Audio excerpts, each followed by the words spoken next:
Hey guys, welcome back to Auto Repair, guys. Our mission here at the garage is to save you guys as much money as we can. That's why we make these absolutely free videos, guys. Let's go ahead and start on it now.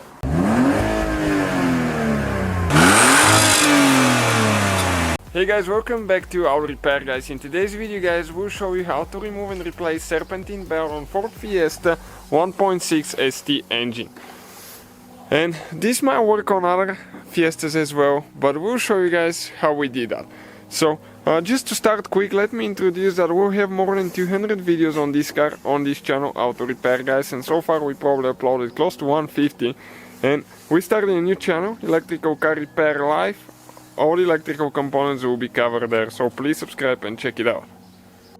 So the easiest way to do that, okay, but I will not be able to show you because I cannot stick my camera in there, is to jack it up on this side, put the jack stand, remove the wheel, and there is one cover on the bottom, okay, one plastic cover on the bottom right here of the pulleys, with only two screws, and you'll be able to access the belt from there.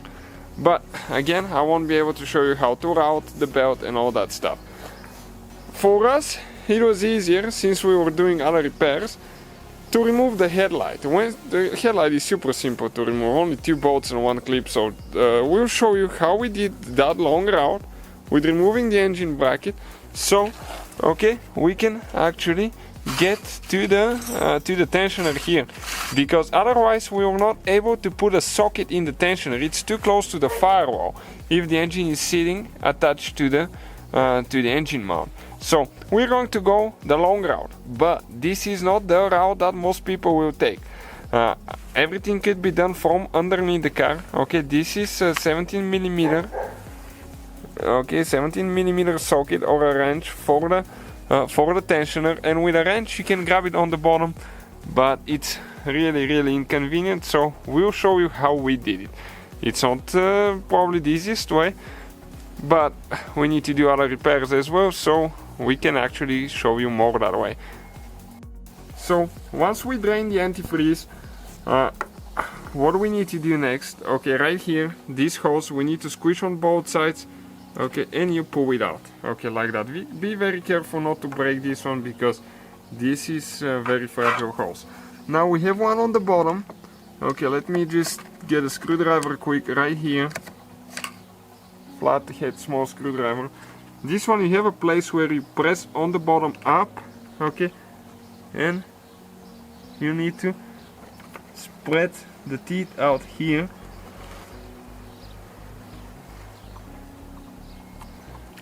Okay, to get it out, almost out. I just don't want to break it, so I'm taking my time. Okay, this one came out.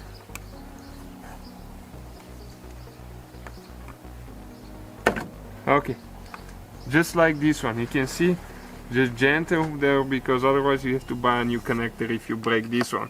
But I'll go ahead and remove the headlight, just to be safer, okay. It's really easy to remove. Okay, you have 2 screws with T30. Okay, one on the bottom, one on top right here. And you have only 1 clip after that. So let me just go grab the clips quick. Okay, and you can see that beamer right here, guys.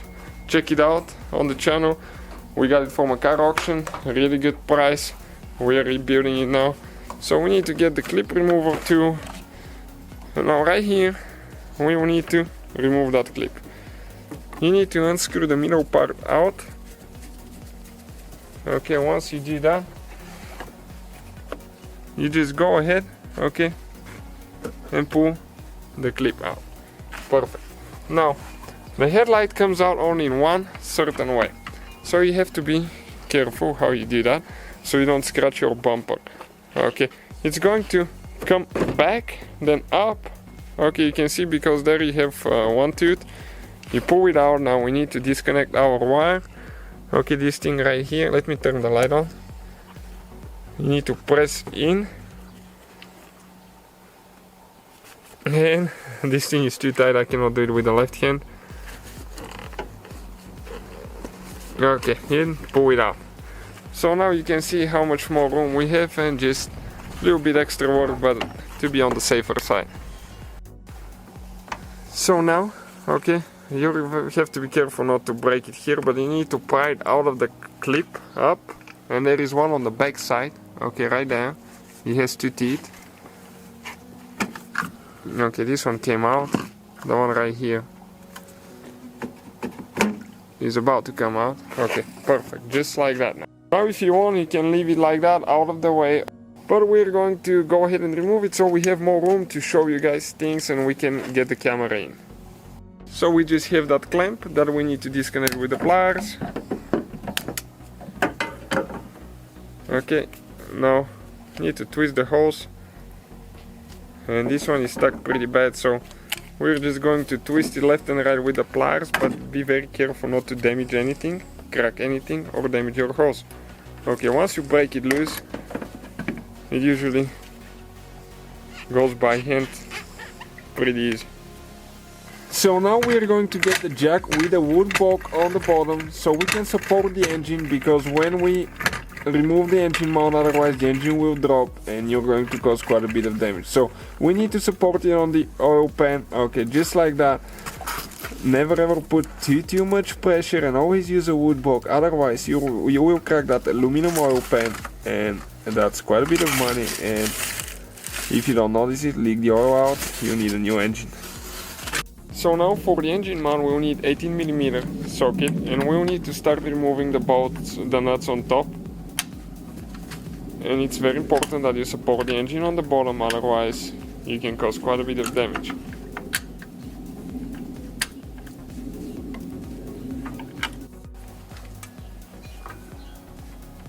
So now with 15mm we need to loosen the 3 bolts that hold the engine mount to the body. And don't do what we did. We didn't scratch it this time, but maybe next time we will, if we're not careful. Now we're going to get a little impact, hopefully it saves us a little bit of time.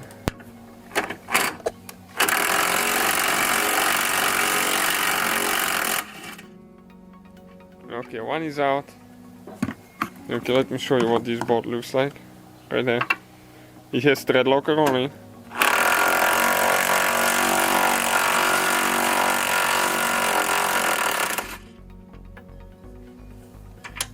Second one out. Third one. Now we need to get the 18mm, and we'll need to remove the 3 nuts. That bolt right there, you can remove it later if you need to replace just the mount, if it doesn't come with a bracket on top. That's the only thing that will be holding it. Okay, we'll need to use an extension here, because otherwise we'll not be able to fit through the AC line.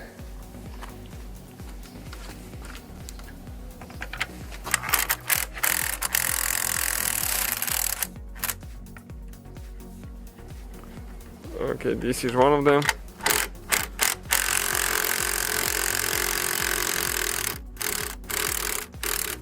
We'll need to go ahead and pump the jack one more time to go up, because you can see the engine started dropping because all that weight is on the suspension. Okay, like that. That's good. So let's go ahead actually.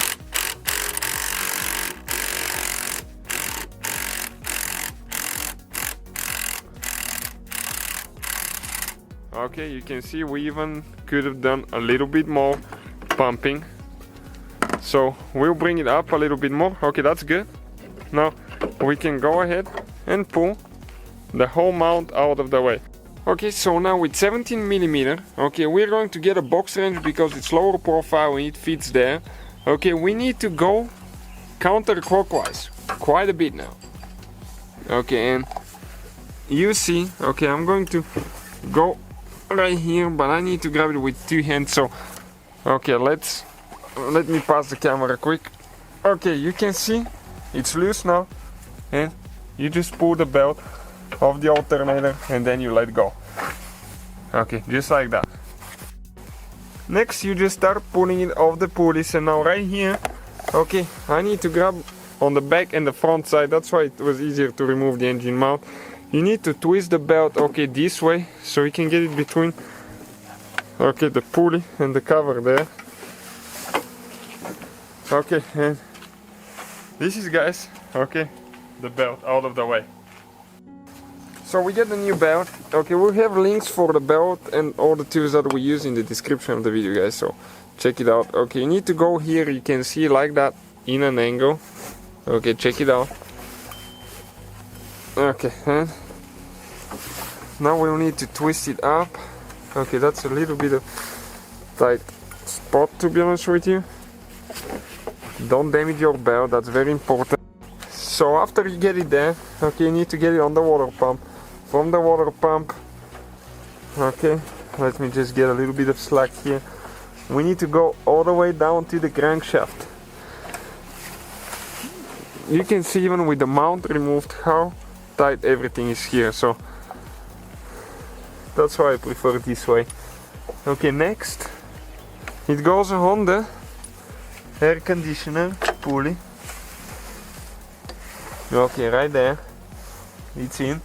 After that, okay, needs to go on the alternator and on the outside of this pulley. So now I need to go ahead and get the 17mm box wrench. Works really good here. Okay, we'll need to go counterclockwise, get it on the pulley, never ever pry the belts on. Now I'll release, and what we'll do, you have to make sure that it's in all the canals and it's matching everywhere, because if it's one canal off, you destroy the belt. So you can see from here, okay, from the tensioner pulley goes to the water pump, from water pump to the crankshaft, from the crankshaft goes on the AC, and from the AC goes on that pulley, and then on the alternator back to the tensioner pulley. So thank you guys for watching. Please subscribe, and many more videos to come on the channel. Please subscribe. So guys, hopefully the video was helpful. If you have any questions, don't hesitate to let us know. Now check out our YouTube channels, guys. We have more than 19,000 free repair videos that can save you thousands of dollars in future repairs. That's why we make these absolutely free videos. Hopefully the video will be helpful. Thank you for watching. See you guys next time.